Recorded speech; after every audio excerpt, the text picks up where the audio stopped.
ನಮಸ್ಕಾರ. ಗುರು ಸರ್ ಬಗ್ಗೆ ನಾನು ಹೇಳ್ಬೇಕಂದ್ರೆ ನನ್ನ ಒಡನಾಟ ಜಿ ಅವರು ಮೊದಲ ಸಾರಿ ರಿಯಾಲಿಟಿ ಶೋಗೆ ವರ್ಕ್ ಮಾಡಿದ್ರು, ಲೈಫ್ ಸೂಪರ್ ಗುರು ಅಂತ. ರಾಘವೇಂದ್ರ ಹುಣಸೂರು ಅವರು ನನಗೆ ಅವರನ್ನು ಮೊದಲ ಸಾರಿ ಪರಿಚಯ ಮಾಡಿರುವಂಥದ್ದು.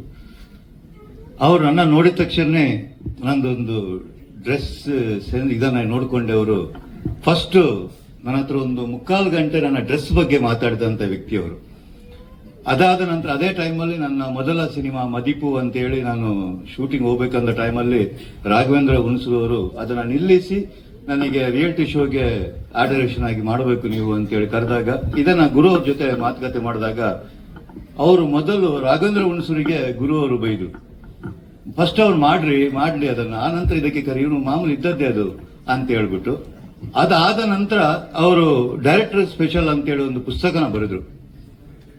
ಅದನ್ನ ನನಗೆ ಕೊಡೋಕ್ಕೋಸ್ಕರ ಅವ್ರು ನನಗೆ ಕಡಿಮೆ ಅಂದ್ರೆ 1 ವಾರ ಕಾಲ್ ಮಾಡಿಬಿಟ್ಟು, ಅದಾದ ನಂತರ ಇವ್ರ ಹತ್ರ ಆವಾಗ ನಮ್ಮ ಮೈಂಡ್ ಸೆಟ್ ಹೆಂಗಿತ್ತು ಅಂದ್ರೆ, ಇವ್ರ ಹತ್ರ ಒಂದ್ಸಲ ಸಿಕ್ಕಾಕೊಂಡ್ರೆ ವಾಪಸ್ ಬರಕ್ಕಾಗಲ್ಲ ಅನ್ನುವಂತ ಇದು. ಯಾಕಂದ್ರೆ ಅಷ್ಟು ಮಾತು ಇವರು ಆಡೋರು.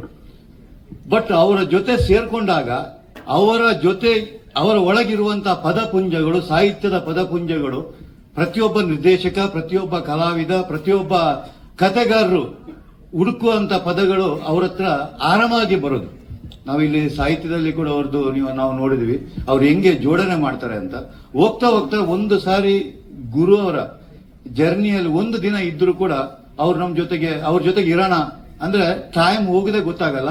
ಆ ಟೈಮ್ ಅನ್ನ ಯೂಸ್ ಮಾಡುವಂತಂದ್ರೆ ಆ ಪದಗಳ ಬಳಕೆಗಳನ್ನ ನಮಗೆ ಹೊಸ ಪದಗಳನ್ನ ಕೊಟ್ಟಾಗ ಎಷ್ಟೋ ಸಾರಿ ನಮಗೆ ಅನಿಸುತ್ತೆ, ಇವ್ರ ಜೊತೆ ನಾವು ಇರಬೇಕಾಗಿತ್ತು, ಅವ್ರು ನಮ್ಮ ಜೊತೆಗೆ ಇರಬೇಕಾಗಿತ್ತು ಅಂತ ಇವಾಗ ಅನಿಸುತ್ತೆ. ಯಾಕಂತಂದ್ರೆ ಪ್ರತಿಯೊಬ್ಬ ನಿರ್ದೇಶಕನಿಗೆ ಅಥವಾ ಪ್ರತಿಯೊಬ್ಬ ಕಲಾವಿದನಿಗೆ ಅವರ ಜೊತೆ ಕೂತಾಗ ನಾವು ಯಾವುದೋ ಒಂದು ಕಥೆಯ ಮಾಡುವಾಗ ಹೊಸ ಕತೆ ಉಟ್ಕೊಳ್ಳೋದು. ಆ ತರದ ಒಬ್ಬ ತಂತ್ರಜ್ಞ ಗುರು ಸರ್. ಇದು ಮತ್ತೆ ಸುನಿ ಸರ್ ಹೇಳ್ದಂಗೆ ನಾವುಗಳೆಲ್ಲ ನಿರ್ದೇಶಕರ ಕಥೆಗಳನ್ನ ಅಥವಾ ಒಬ್ಬ ತಂತ್ರಜ್ಞನ ಕಥೆಗಳನ್ನ, ಅವರ ನೋವುಗಳನ್ನ ಕೇಳ್ಕೊಂಡೇ ಬಂದಿರ್ತೀವಿ. ಮತ್ತೆ ಯಾರೊಬ್ರು ಮಾತಾಡಿದ್ರೆ ಜಾಸ್ತಿ ಹೊತ್ತು ನೋಡೋಕ್ಕಾಗಲ್ಲ.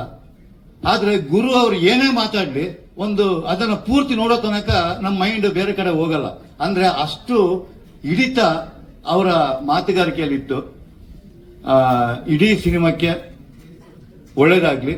ಜೊತೆಗೆ ಸರ್ ಹೇಳ್ದಂಗೆನೆ ಎದ್ದೇಳು ಮಂಜುನಾಥ ಸಿನಿಮಾ ಹೆಂಗೆ ನಮ್ಮನ್ನ ಕಾಡ್ತಾ ಇತ್ತು. ನಾನು ಯಾವಾಗ್ಲೂ ಹೇಳ್ತಿದ್ದೆ, ಕಾಡುವ ಸಿನಿಮಾ ನೋಡುವ ಸಿನಿಮಾ ಅಂತ. ಅಂಥದ್ರಲ್ಲಿ ನನಗೆ ಅವರ ಸಿನಿಮಾಗಳು ನನಗೆ ಒಂಥರದಲ್ಲಿ ಕಾಡುವ ಸಿನಿಮಾಗಳು. ಯಾಕಂದ್ರೆ ಸಿನಿಮಾಯಿಂದ ಹೊರಗೆ ಬಂದಾಗ ಆ ಪಾತ್ರಗಳು ನಮ್ಮೊಳಗಡೆ ಕಾಡ್ತಾ ಇರುತ್ತೆ. ಆ ತರದ ಪಾತ್ರಗಳನ್ನ ಅವರು ಸೃಷ್ಟಿ ಮಾಡ್ತಾರೆ. ಅವರ ಕತೆ ಕೂಡ ಅಷ್ಟೇ ಗಟ್ಟಿತನ ಇರುತ್ತೆ. ಇದು ನೋಡ್ಬೇಕಾದಂತ ಸಿನಿಮಾ, ಕಾಡುವ ಸಿನಿಮಾ. ಎಲ್ಲರೂ ಜೊತೆಯಾಗಿ ನೋಡೋಣ. ಇದರ ಜೊತೆಗೆ ಚಿತ್ರರಂಗದ ಬೆಳವಣಿಗೆಗೆ ಇದೊಂದು ದಾರಿಯಾಗ್ಲಿ ಅಂತೇಳಿ ಹೇಳ್ತಾ ಎಲ್ಲರಿಗೂ ಧನ್ಯವಾದಗಳು.